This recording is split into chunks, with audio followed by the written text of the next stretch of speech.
حکیم الامت حضرت مولانا تانوی رحمہ نے ایک عجیب سا نسخہ بتایا ہے، اور ایسا نسخہ وہی بتا سکتے تھے جو کہ یاد رکھنے کا ہے۔ فرماتے تھے کہ جب کبھی اولاد کو مارنے کی ضرورت محسوس ہو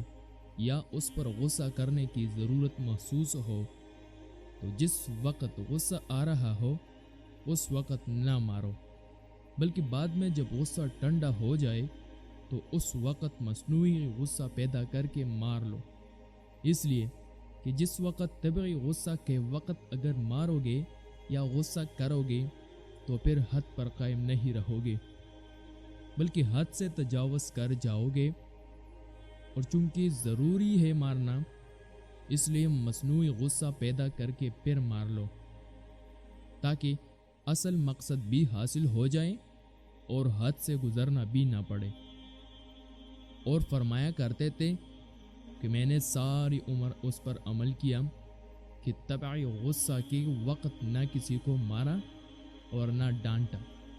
پھر جب غصہ ٹھنڈا ہو جاتا تو اس کو بلا کر مصنوعی قسم کا غصہ پیدا کر کے وہ مقصد حاصل کر لیتا، تاکہ حدود سے تجاوز نہ ہو جائے، کیونکہ غصہ ایک ایسی چیز ہے کہ اس میں انسان اکثر و بیشتر حد پر قائم نہیں رہتا۔